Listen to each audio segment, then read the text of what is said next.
Benavidez right now, or you got Terence Crawford, right? Oh, there's no credit if I fight Terence Crawford. Well, you fought Amir Khan that was way smaller than you, and you knocked him out cold in Las Vegas at the T-Mobile Center. I was there. You didn't feel no type of way about that, but now Terence Crawford is too small and you won't get credit. We gotta be consistent. Mm-hmm. So I'm qualified to speak about this stuff and speak out against it because it's all kind of double standards in the game. So I try to mind my business, and then when I'm asked about it, I'm gonna be honest. What's good, YouTube? It's your boy, Blue Blood Sports TV, back at y'all with another one. Woo-wee! So Dre Ward, Andre S.O.G. Ward, Dre Ward, absolutely goes in on Saul Canelo Alvarez for claiming that Terence Bud Crawford is simply too small for him, and he's not going to get any credit for fighting and beating Terence Bud Crawford. And Andre Ward said, yet you had no concerns when you fought Amir Khan back in May of 2016, and he jumped up to 160 pounds from 147 to challenge you. You brutally knocked him out. And he said, I was there. That was in the 6th round. And oddly enough, in that fight, Canelo Alvarez was getting outboxed by Amir King Khan, right?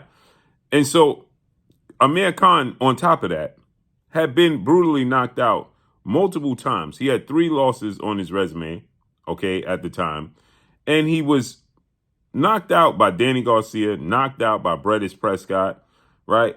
Amir Khan was definitely, a vulnerable fighter by the time he fought Canelo Alvarez, okay?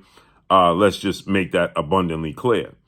And he was seen to be very, very chinny. He was knocked out by Danny Garcia. He lost to Lamont Peterson. He was knocked out by Brettis Prescott. So Amir Khan was chinny. But now Amir Khan didn't have nowhere near the credentials of Terence Bud Crawford, okay? Not only that, he fought a smaller Floyd Mayweather. He didn't mind doing that. He fought a smaller Jermell Charlo. He didn't mind doing that, right? He didn't mind fighting any of these guys that were smaller than him. And they didn't come with anywhere near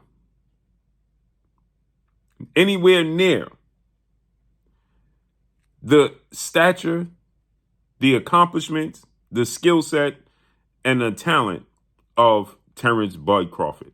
Terence Bud Crawford is considered the pound-for-pound #1 best fighter in the world.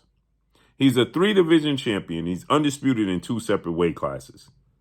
He's widely acknowledged as the pound-for-pound best fighter in the world, okay? And so, with that said, he has a record of, and he's undefeated, okay? He has a record of 40 wins, no loss, no draw, 31 big wins by way of knockout. Amir Khan had already had multiple losses and been knocked out twice. Jermell Charlo had a loss and a draw on his record. You didn't mind fighting these fighters. Now you don't want to fight what's considered a pound-for-pound best fighter in the world, and now you're saying you don't want to do so because you're not going to get credit for it? Andre Ward is 1,000% correct when he says this is ducking at its finest, and it needs to be called out.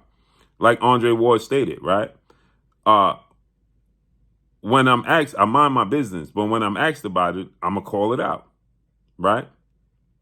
And so with that said, Canelo Alvarez is a 4-division champion. He's undisputed super middleweight, has a record of 60 wins, 2 losses, 2 draws, 39 wins by way of knockout. And this will be a great fight.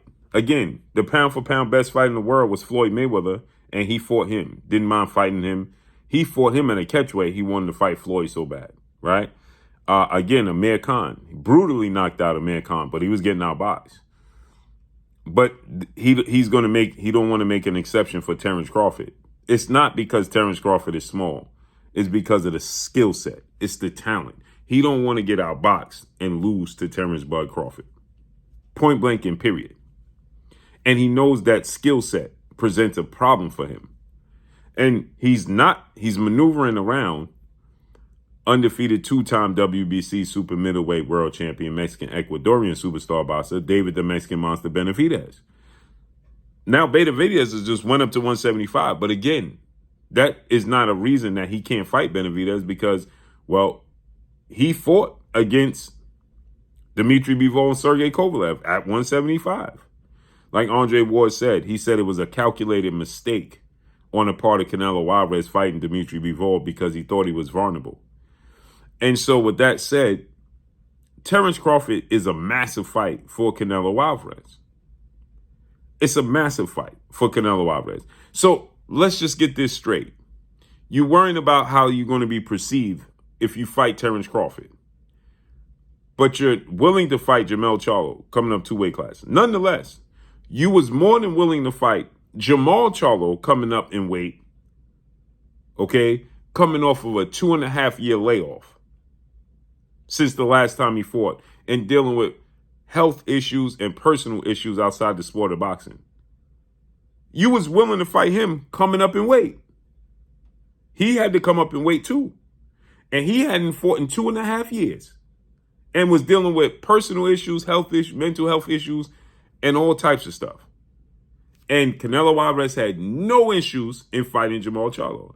As a matter of fact, so much so that he ended up fighting his identical twin brother who fights at a weight class smaller than Jermall Charlo. And Jermell Charlo, who fights at 154. And now get this. After you beat Jermell Charlo, you are steadfast on fighting Jermall Charlo, who still only had one fight now since then. And so much so that if you can't get the fight with Jermall Charlo, you was willing to walk away from the PBC for not honoring their contract because they offered David Benavidez on the back end. See, David Benavidez was never part of the plan from the beginning.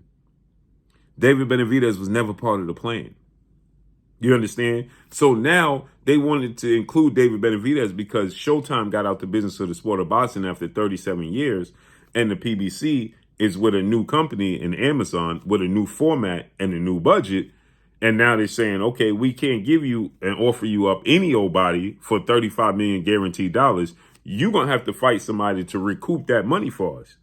And now Canelo Alvarez don't want to do it. But now he come to an agreement to fight Jaime Munguia on Amazon Prime PBC pay-per-view that's going to include the Zone pay-per-view, Oscar De La Hoya and Golden Boy Promotions, to get his guaranteed $35 million purse. And he still wants to fight Jermall Charlo in September. Still. So that's why the move for Terence Crawford, I questioned. The reason I question the move for Terence Crawford to fight Chris Eubanks Jr., because to me, it doesn't get you one step closer to Canelo Alvarez. Now, I know Bernie the Bossa, Team Crawford, they stated that they don't have interest in chasing Canelo Alvarez. They want the fight, but they ain't chasing it. Now, Terence Crawford is aggressively pursuing Canelo Alvarez, as he stated when he was at the WBO convention with President Mr. Paco in Puerto Rico. And he said, Mr. Paco is trying to convince me to not take the fight with Canelo Alvarez. That's not happening. I'm pushing for it. So he's clearly pushing for it. The Chris Eubanks Jr. fight doesn't get him a step closer to Canelo Alvarez. I said this and I'll say it again. It was the race to Jaime Munguia because you have to play process by elimination, okay? Meaning that you have to eliminate the pieces on the chessboard that Canelo Alvarez has to choose from to force him to fight you. So right now, if you're going to fight Chris Eubanks Jr. at 160, you should just go ahead and push for Jermall Charlo at 160. And the PBC was offering up Jermell Charlo. Push for Jermall Charlo. Because guess what? That eliminates Jermall Charlo from being a possible opponent in the future should you beat him for Canelo Alvarez. And it justifies Canelo Alvarez fighting you because he is already on record, and the world knows, it's the worst kept secret, that he's pursuing Jermall Charlo. So now you fight and you beat Jermall Charlo, guess what? Eliminated. Now he don't have he don't have an excuse. He don't have a rhyme and a reason to tell you, oh well, I don't fight Terence Crawford because he's too small. Well, I just beat the man that you looking to fight in Jamal Charlo, who's bigger than me. I just beat him. So what's up? Right? But fighting and beating Chris Eubanks, who's not a champion, never been an official champion, to me doesn't get him a step closer. You have to maximize on your stock. And Jamal Charlo represents that to get the Canelo Alvarez fight in September. You get Jamal Charlo next and beat Jamal Charlo, Canelo Alvarez, especially if you can get Prince Turki Al-Sheikh, His Excellency, to invest in Jamal Charlo, Terence Crawford in Saudi. That entices Jamal Charlo to take the fight with Terence Crawford because he's going to get big money. So Andre Ward is 1,000% correct. You knocked out Amir Khan, who was chinny. You had options. When he fought Amir Khan, Canelo Alvarez had options.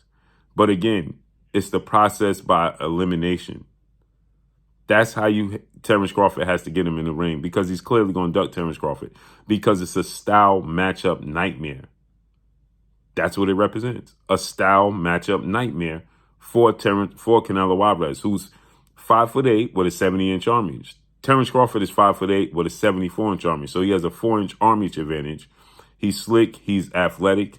And he has a high ring IQ. He's very versatile. He could fight from southpaw to orthodox. He could switch from southpaw to orthodox, as well as he has, power in both hands. He has knocked out or stopped his last 9 opponents. It's a bad style matchup. And he knows losing to Terence Crawford will pretty much, he's always going to be a superstar. He's always going to be a legend.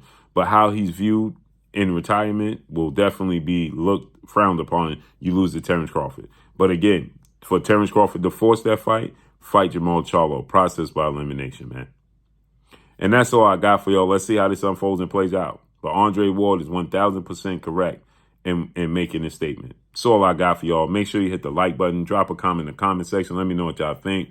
Y'all already know what it is. It's your boy Blue Blood Sports TV. Hate, like, comment, and subscribe. You haven't subscribed, hit the subscribe button, hit the like button, hit the bell icon, and get all the new notifications. Follow me on Instagram at Blue Blood Sports TV, all in one word. That's all I got for y'all. I'm gone. Peace.